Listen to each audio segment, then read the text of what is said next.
Hello, everyone, and welcome to another episode of Math with Dr. War. If you're enjoying these little mini lessons or micro teaching, please like and subscribe, and don't be afraid to comment. We're still finding the slope. This is the last one. Ooh, thank God we're finished. I thought it would never end. We're going to be finding the slope if you're given 2 points. Now, there might be some people who are going to come for me, but I've been teaching high school equivalency math for many years. Many years. I actually wrote my dissertation on it.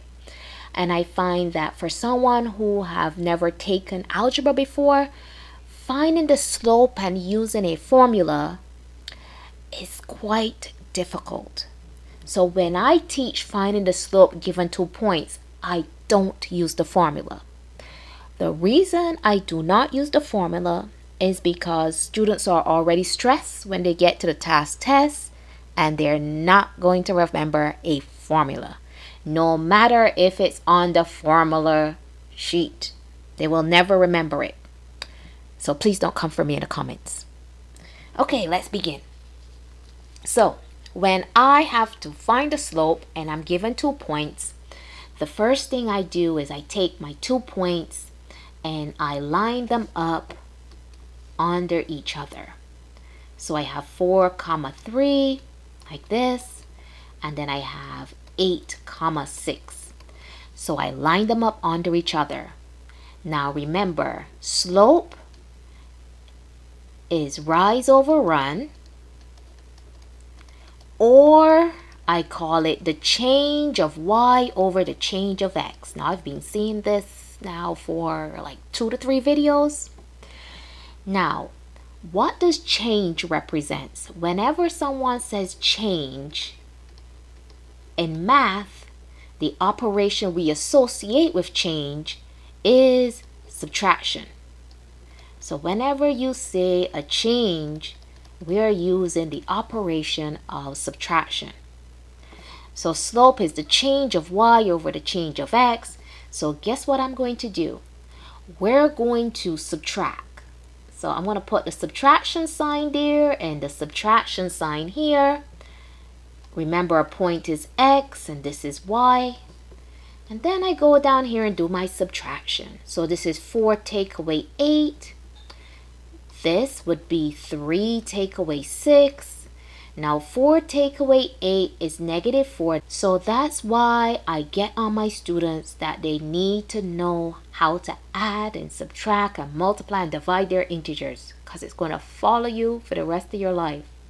So 4 minus 8 is -4, and 3 minus 6 is -3. Now it's -3 because I always look at my first integer and it's smaller. You can't really take 6 from 3. You're going to still owe 3, because you're going to get 3, but you're going to still need 3. So you're going to have to get it from somewhere else. Now remember, from doing the finding the slope from the table, we said that the x was your run and the y was your rise. And remember, slope, depending on how you like to phrase it, you can call it rise over run, or you can call it the change of y over the change of x. But we are always rising on the y, so the -3 is your numerator, and the denominator is going to be -4.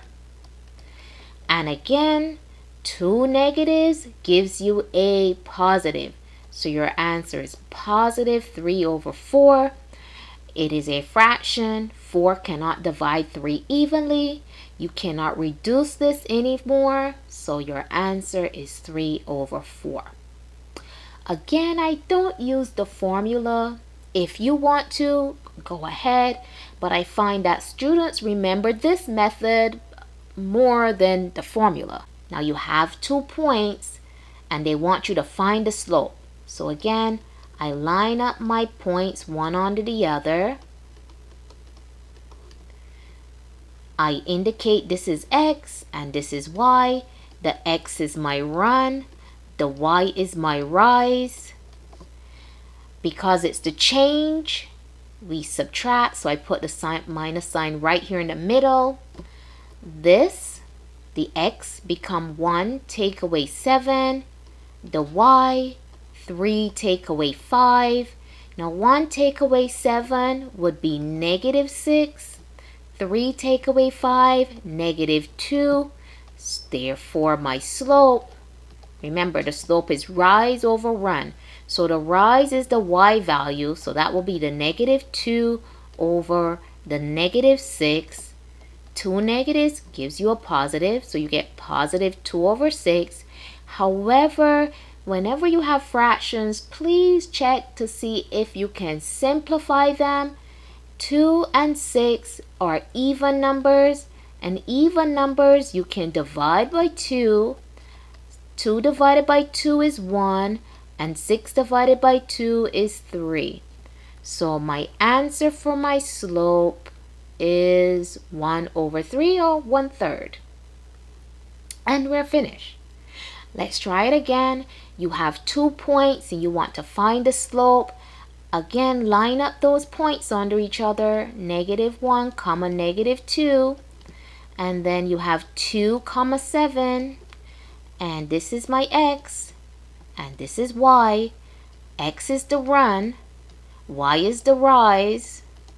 What are we going to do? Subtract, because we talk about it's the change. To help me out, because this looks weird, I'm going to write it out. -1, take away 2.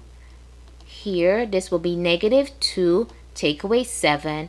Now, to help my students when they have to subtract, I ask them, does it look like these negatives are following each other? And they say, yeah, it looks like it's a -1 being followed by a -2. And I tell them, when you see this, add your numbers. And they're like, yeah, 1 plus 2 is 3. And I said, keep the sign of the larger. So they're like, 2 is the larger, so I'm going to keep the negative.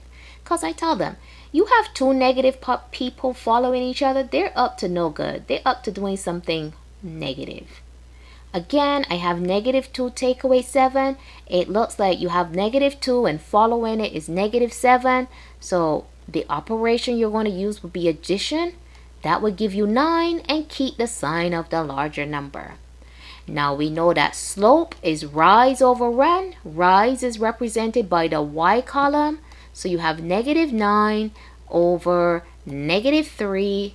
2 negatives gives you a positive. So this is 9 divided by 3. And this one, you can divide. 9 divided by 3 is 3. So your slope is 3. Okay, let's try this again. Let's line them up. You have 3, -2. And then you have here 5, comma -2. This is x, this is y, this is run, this is rise. What are we going to do? We're going to subtract. So this is 3, take away 5. Do a normal subtraction, it would be 2, but because the 3 is leading and it's smaller, your answer is -2. Over here, I have -2, take away -2. Okay, because this is -2, take away -2. These 2 negatives, because we don't like double signs, will become a positive. So this is -2 plus 2. And when the signs are different, we subtract, which would give us 0. And remember, 0 is neither positive or negative. It's just neutral. And our slope, remember, it is rise over run. So this would be 0 over -2. And 0 divided by -2 is 0. So our slope is 0. And remember, when your slope is 0, what type of line you have? Yep, if you said horizontal, you are correct. This will be a horizontal line. Horizontal lines have 0 slopes or no slopes. Okay, let's try this again. You have 2, comma -3. Under that, I'm going to have 0, comma -2. This is x, this is y, this is run, this is rise. What are we going to do? Subtract them. Okay, 2 take away 0, Nice, that is 2. Over here, we got some nice little negatives. I have -3, take away -2. We don't like double signs, so this is actually -3 plus 2. When the signs are different and you're adding, you subtract, which is 1, and keep the sign of the larger number, so that's -1. So remember, your slope is the rise first. So let's come all the way down the rise. That's -1. And our run is a 2. I know that 2 can't divide 1 evenly. And we can't reduce this anymore. So there's our answer. -1/2. Last one. -5, comma 2. And I have 1, comma -2. This is x, this is y, this is run, this is rise. What are we going to do? Subtract. And then come down here and write it nice. So it's -5, take away 1. They look like the negatives are following each other. So I'm going to add, and I'm going to keep the sign of the larger.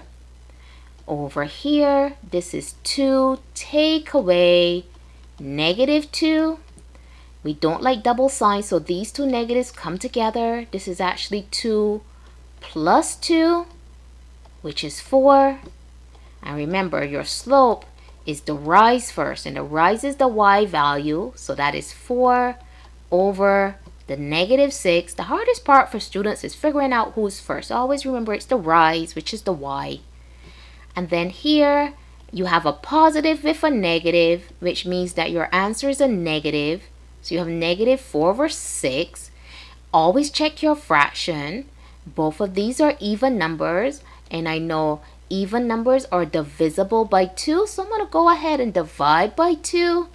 So my answer is -2/3. And there's my slope.